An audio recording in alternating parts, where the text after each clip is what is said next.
En fait, le point commun aussi de tous ces individus, c'est vraiment le problème avec le père, puisque le père est ce qui fixe justement une limite intériorisée en principe. Ça, c'est des catégories de psychologie assez élémentaires. C'est-à-dire le père est ce qui fixe une limite à la jouissance. C'est le père qui dit non, c'est pas la mère. Donc le meurtre du père, c'est-à-dire la fin du patriarcat, la fin de l'autorité, signifie la fin des limites, et le règne des zombies. Donc ces individus sans limite, sans surmoi, radicalement étrangers à toute forme donc, de quête de vertu. Avec donc des phénomènes de compensation, puisque le jeune djihadiste est en quête de vertu, en théorie, au niveau du signifiant. C'est-à-dire il dit quelque chose, il verbalise quelque chose.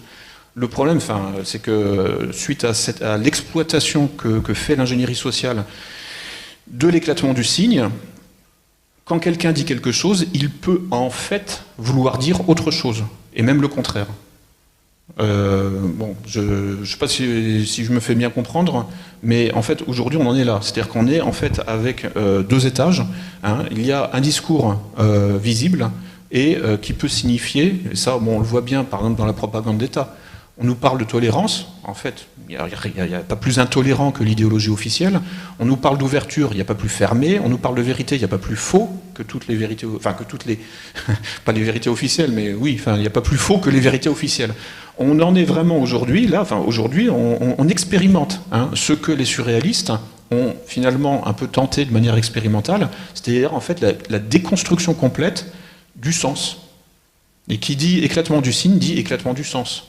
C'est-à-dire qu'en fait, aujourd'hui, on en est à écouter, par exemple, des représentants politiques qui tiennent un discours qui, en réalité, est exactement à l'opposé de ce qu'ils veulent dire. Il y a détachement total du signifiant et du signifié. C'est ce qui est particulièrement inquiétant. En fait, c'est un peu la double pensée d'Orwell qui se généralise, quoi. On est capable, effectivement, de dire quelque chose et de faire le contraire. Ou de laisser faire le contraire. Donc, en tenant un discours rationnel, en fait, on propage l'irrationnel. Ou on laisse propager l'irrationnel, le n'importe quoi. Donc,